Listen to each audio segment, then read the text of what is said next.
Haba sinabi ko, wala palang memory card. Hindi pala naka-record, salita ko ng salita. Sayang naman yung laway ko. I'm back again! I'm Jat! Happy New Year!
So today is my birthday, quarantine edition. I'm so bored! Mag-unboxing na lang tayo! Happy birthday to you. Happy birthday to you. Happy birthday, happy birthday, happy birthday to you. Happy birthday, happy birthday.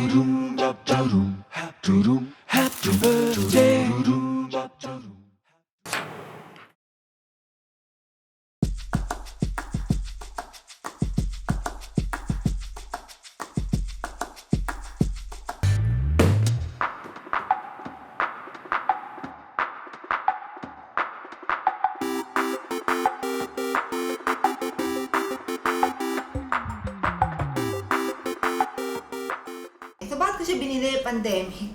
No, kasi noong December, nahirapan ako mag-edit. So, sabi ng friend ko, dapat daw yung ginagamit ko, professional monitor headphone. So, naganap ako sa YouTube, yung the best, at pinakamura. So, ito yung naging paborito ko kasi sabi ng millennials, Audio Technica. So, dun tayo sa millennials. Duh! Pag hawak mo siya, okay siya. Malaki kasi yung kamay ko, so sakto lang siya sa akin. So, 6 years ago na siya. Pero until now, siya pa rin yung number 1 na gusto ng mga millennials. So, ito kasi yung ginagamit ko, Bose. And gusto ko siya kasi meron siyang noise cancelling. Kaya kapag nagsama yung voice at saka yung music, hindi ko na malalaman na sabog yung music or speaking. Hindi mo lang ako professional video editor, so sakyan nyo na lang yung sinasabi ko. Sinasabi ko lang yung abot ng makakayanan ng aking brain. Na-try ko na siya both. Sa music, parang pareho lang siya. Sa voice, nung pinakinggan ko, halos pareho lang eh. Budol. Dapat siguro naging professional video editor muna ako bago ako bumili. So, lessons learned. Sa madalit salita, naggastusan lang ako. Choy! To you, my friend, magkita tayo pag wala ng pandemic, bilhin mo to. So, sa travel, siya pa rin yung gagamitin ko. Mas gusto ko yung dati kong headphones. Kasi wireless siya, meron siya noise cancelling, and mas comfortable siya sa ulo kaysa dito.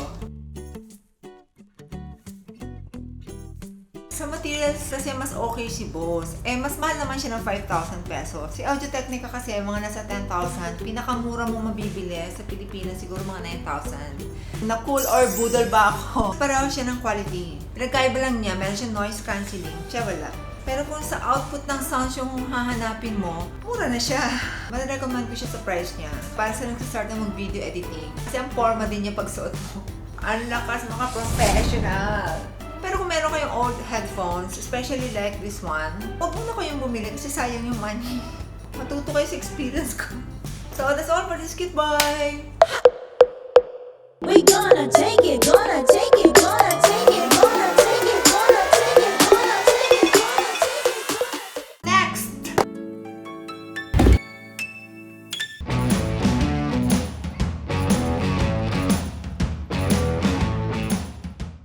Why Rode mic? Sabi kasi sa vlog, just plug and play. So, doon tayo sa plug and play, sa madali lang. Natry ko na siya sa camera. So, aside from this, wala kang ibang kailangan.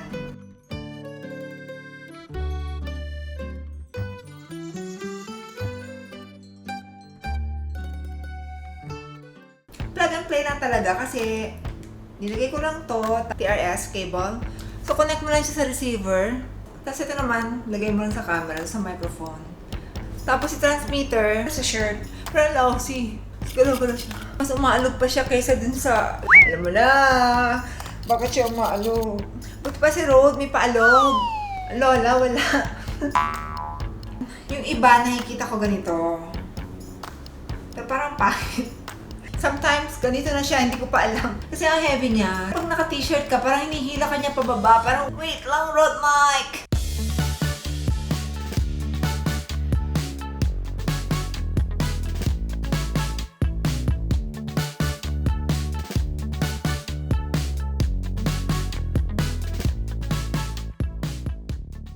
Siguro kailangan ko ng another lapel. So, naghanap ako ng solution. Open agad sa YouTube kung ano yung solution. So, ang sabi ni YouTube, kailangan ko ng love. Lavalier. Lavalier. Love na lang. Hirap eh. So, eto na siya. Parang mas okay siya. Plug ko siya sa headphone jack.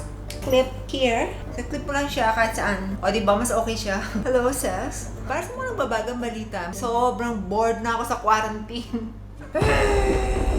So, eto na, ginamit ko na siya. So, I hope okay lang yung sounds ko, hindi ako nagpipiking.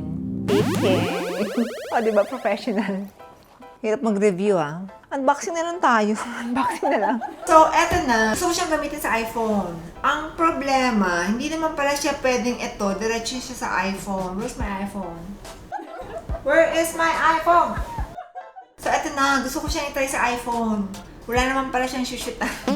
Hindi pala ganun kadali lahat ng mga bagay-bagay. Hindi siya pwede kasi kailangan pala ng lightning to headphone jack. Akala ko okay na. Kailangan ko daw ng TRRS. Eh di wow. Gastos, no?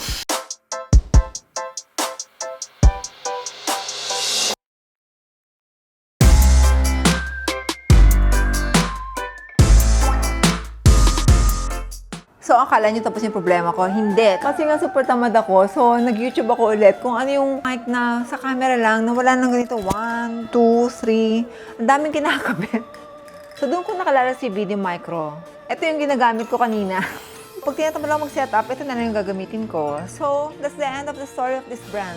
3 mics. Ang dami kong na-hoard. Yumaman sila sa akin. So, for me, kung gusto mo talaga mag-vlog, okay na investment siya. I-improve talaga yung quality. Product review. So, that's it!